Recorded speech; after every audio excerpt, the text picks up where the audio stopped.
Você acha adolescente chato?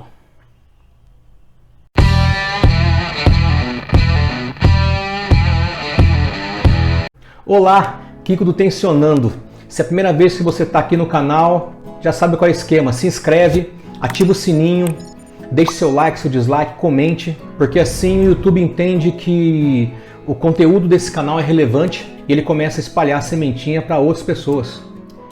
Esse vídeo é sobre adolescência e eu queria entender sobre a adolescência e eu busquei os conhecimentos pertinentes para isso. É o que normalmente eu faço quando eu quero saber a fundo sobre algum assunto. E eu quero começar com uma frase bem legal que eu não sei de quem que é, mas você aprende isso em psicologia, então lá vai. O amor pode ser igual, mas o tratamento sempre é diferente, pois pessoas são seres diferentes.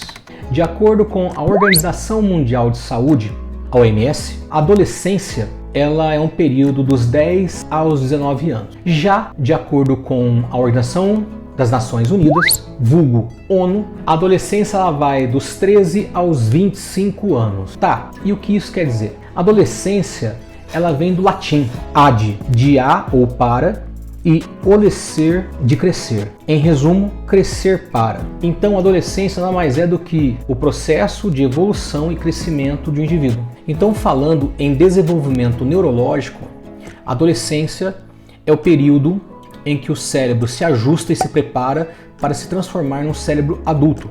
Neurologicamente falando, é nesse período que o cérebro pega todo o conhecimento dele. Imagina que todo o conhecimento que o cérebro tem nesse período é um quebra-cabeça. Então ele pega todo esse conhecimento, joga tudo na mesa, mistura todas as peças e ele começa a reordenar essas peças. E começa a organizar essas peças de modo coerente. Por isso que esse período de desenvolvimento da criança, ele é muito importante. Então determinados fatos ocorridos nesse período podem e vão afetar diretamente a organização dessas informações no cérebro daquele indivíduo. E isso afetará diretamente o modo de agir e entender as situações daquele indivíduo por resto da vida. Exemplo, nesse período, o uso de drogas ou até o uso de bebida, eles não afetam só neurotransmissores como a dopamina. Ele também afeta a oxitocina, que influencia diretamente como vemos e agimos em nossas relações pessoais. Até o período de 10, 12 anos, o cérebro do indivíduo ele só consegue aceitar situações concretas. Em resumo, nesse período, o cérebro não é capaz de realizar abstrações completas. Exemplo, a irmã da minha mãe se chama Soraya, então Soraya é minha tia. Deu para entender? Já a partir dos 13 anos, tudo isso muda. Com essa mudança, o cérebro já consegue analisar situações abstratas. Exemplo, como a existência de Deus, como a existência da alma. A partir dessa idade, o adolescente, ele ganha um novo equipamento. Ele ganha um cérebro. E ele começa a se divertir com esse novo equipamento, como se fosse um joguinho. Ele começa a mergulhar num mundo que ele não conhecia. Agora o adolescente começa a usar o seu pensamento em toda a sua plenitude. É a hora que ele entra na era do questionamento. Isso é até engraçado, porque é o que acontece com todo mundo. Sabe quando o pai chega e fala assim pro filho: pô, fulano, você fica o dia inteiro dentro do quarto. Pô, ciclano, você fica nesse canto aí. E normalmente a resposta é: pô, pai, pô, mãe, eu tô pensando. Só tô pensando. E isso é verdade. Ele está pensando. Ele está se questionando. E é nessa hora que os adolescentes acham que tem todas as respostas para o mundo. Eles acham que a solução para o mundo é todo mundo vivendo numa ilha, usando a mesma roupa, comendo a mesma comida. Todas as pessoas vão ser tratadas iguais, não haverá ganância, não haverá morte, não haverá corrupção, não haverá traição. E ele acha tudo isso por quê? Porque ele não tem a experiência da vida adulta ainda. Então, ele questiona tudo e ele usa embasamento das experiências que ele teve durante aquele momento. É que naquele momento, aquela é a verdade suprema para ele. E deve continuar sendo a verdade suprema para ele durante um certo tempo. Por isso, eu vou falar uma coisa sobre que eu acredito. Todo mundo tem uma fase imbecil na vida.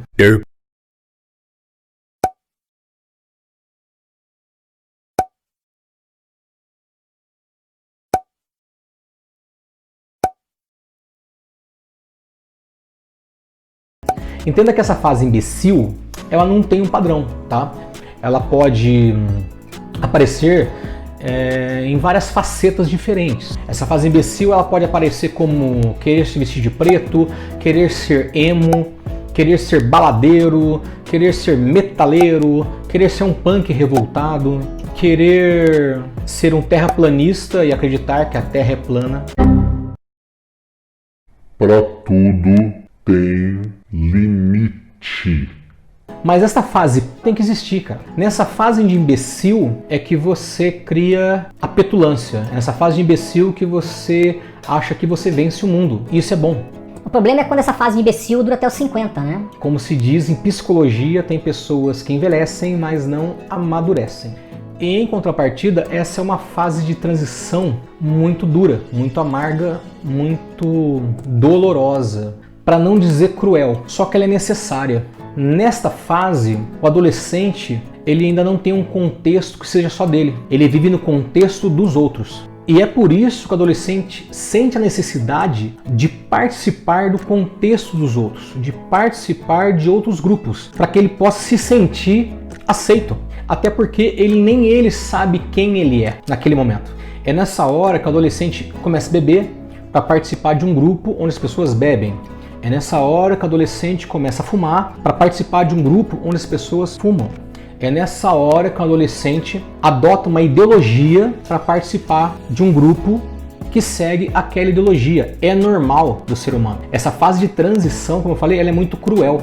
Isso tem que acontecer. Por quê? Porque ele precisa se sentir aceito. O cérebro, ele chega na fase de amadurecimento entre 21 e 23 anos. Mas, se você for considerar os textos oficiais, principalmente da OMS ou das grandes faculdades, eles falam que o seu cérebro vai começar a amadurecer a partir dos 25 anos. Vamos frisar bem, a partir dos 25 anos. Tanto que, se você for levar em consideração o lado fisiológico, o corpo de uma mulher, ele só está preparado 100% para um processo de parto a partir dos 25 anos. Em psicologia, a palavra luto está relacionada a perdas significativas em vários contextos. E nessa época de transição do adolescente, ele tem vários lutos, são inúmeros lutos. Exemplo, nesta fase, o adolescente ele sofre o luto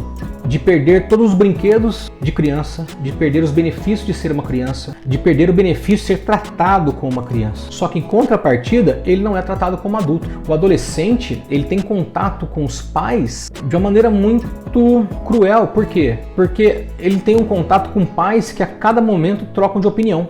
Imagine que em alguns momentos é exigido que você seja um adulto, que você tome decisões e se porte como adulto para aquela situação. E que em outra situação, você não pode participar dos benefícios de adulto porque você é apenas uma criança. Você já imaginou isso? Eu tenho certeza que você já passou por isso. Eu já passei por isso. Todos nós já passamos por isso. Voltando à neurologia e à neurociência, nós temos dois equipamentos. Córtex pré-frontal, responsável pelas tomadas de decisão refletidas. Amígdala, responsável pelos comportamentos e ou emoções mais exuberantes. Na fase adulta, com o amadurecimento do nosso cérebro, o nosso córtex pré-frontal, ele se sobrepõe à amígdala. Só que em contrapartida, nessa fase de transição, nessa fase de adolescência, é a amígdala que se sobrepõe ao nosso córtex pré-frontal. E o que isso quer dizer? Isso quer dizer que é por isso que o adolescente ele é mais impulsivo, ele é mais rebelde, ele é mais corajoso, ele fala o que quer, ele desafia quem ele quer, ele se torna livre.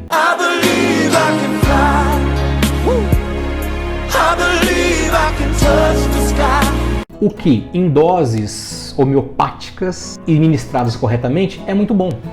Então, é normal que nessa fase o adolescente tenha várias mudanças de humor. Exemplo, num dia ele é aquele gremlin fofinho, bonitinho, que quer te beijar, quer carinho, quer abraço, quer cafuné. E no outro dia ele é aquele gremlin que comeu depois da meia-noite e virou capeta. Ele é um monstro em forma de gente. Porque no final, nessa fase de transição, tem dias que nem ele sabe quem ele é. E se você acha que hormônios não influenciam a sua vida, pergunte para sua namorada, para sua esposa, para sua filha, para sua mãe e para a Odete.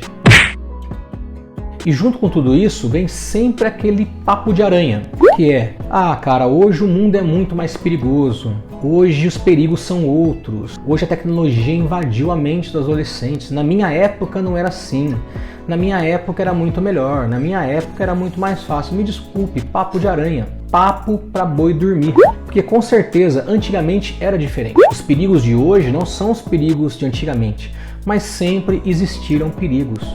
O que você tem que pensar é que o fator comum em toda essa equação é o ser humano. As dúvidas, os anseios, as agonias, os problemas nessa transição, nesse período de adolescência que o adolescente sofre hoje, o adolescente dos anos 60 também sofreu, o dos anos 70 também sofreu, o dos anos 80 também sofreu, o dos anos 90 também sofreu. Os perigos mudaram, a situação mudou, mas os seres humanos continuam sendo seres humanos. É que normalmente o adulto, ele se veste de uma armadura prateada, de sabedoria, sapiência e moralidade, que no mínimo é uma situação hipócrita, porque tudo aquilo que o seu adolescente, seu filho adolescente está passando, você já passou lá atrás.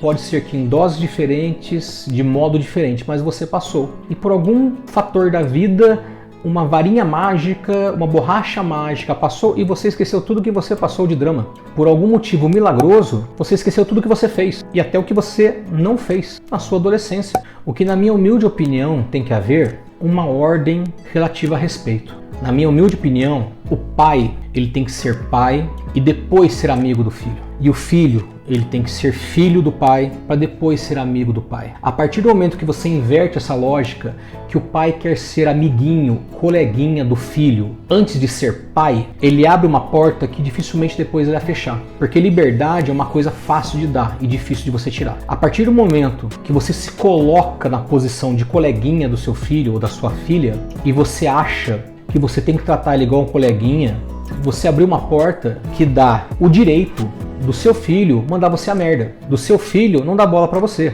do seu filho não ser respeitoso com você, do seu filho virar as costas pra você quando você tá falando, porque você se colocou nessa situação. Você se colocou na situação de achar que você é um coleguinha dele. Não, você não é o coleguinha dele, cara. Você é o pai dele. Você é o cara que põe a comida dentro de casa, você é o cara que coloca a roupa para ele vestir, você é o cara que dá suporte para ele até ele virar adulto e se virar sozinho. Então, se você cria seu filho assim e depois você fica reclamando que você não tem paciência para conversar com seu filho, que o seu filho não te respeita, que o teu filho te manda merda na frente dos outros, que o teu filho acha você um imbecil, é normal, cara. Porque é isso que seu filho faz com os coleguinhas dele. E os coleguinhas dele também fazem isso com ele. Quando eu falo coleguinhas, não é criancinha de 10 anos, tá? O adolescente, ele faz isso na adolescência do mesmo jeito que você fazia quando você era adolescente. E na minha humilde opinião, eu vou te dar duas dicas. A primeira dica vai para os pais, como eu, um pai.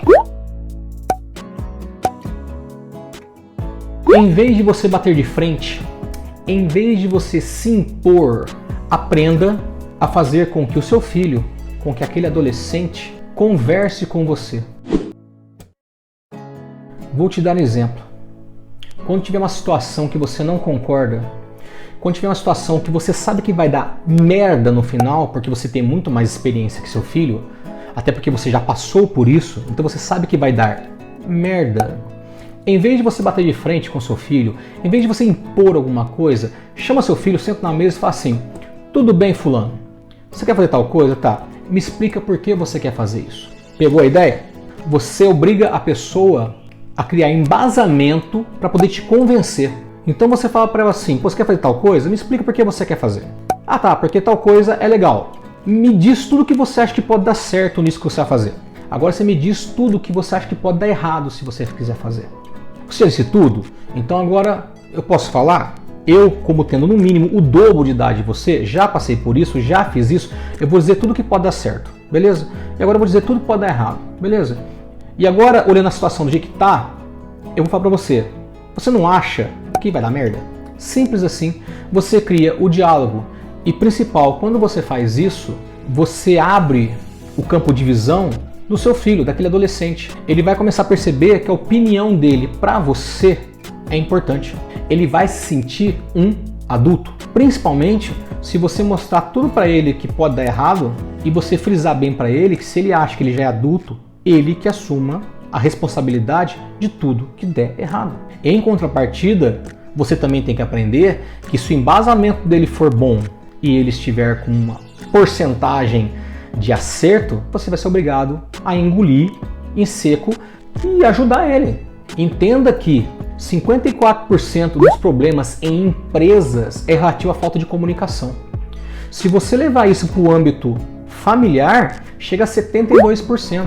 As pessoas discutem, as pessoas brigam por falta de comunicação, de achar que o outro está pensando do mesmo modo que você pensa.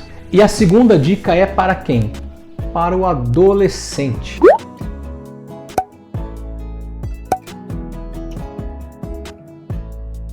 Dica para você, adolescente, que está entre seus 13 e 25 anos. A dica que eu te dou é basicamente a mesma dica que eu dei para os pais, de um modo invertido. Exemplo, você quer fazer uma coisa que seu pai, sua mãe não concordam com o que você vai fazer ou com o modo que você vai fazer. Sabe o que você tem que fazer? Se arme, se embase, estude a situação como se fosse uma prova. Porque a hora que você sentar com seus pais, você fala, vou dar um exemplo bem simples, tá? Chega e fala assim, pai, quero fazer tal coisa. Seu pai fala, você não vai fazer porque você não é adulto ainda e vai catar bolinha, tá? Se você fala assim, pai, estou pensando em fazer tal coisa, e eu pensei muito, e eu quero fazer por causa disso, disso, disso, disso e disso. Mas eu também já sei, e já vi e analisei, que eu tenho isso, que pode não dar certo, que não é legal. Mas eu realmente queria fazer por causa disso, disso e disso. O que o senhor acha? Olha como o modo de você colocar uma situação muda tudo. Perceba como o modo de você explanar suas ideias influencia diretamente como a sua ideia vai ser aceita. E quando você levanta todos os pontos positivos e pontos negativos daquela situação, daquilo que você quer fazer, quando você estuda a fundo realmente o que você quer fazer, isso tem dois caminhos legais.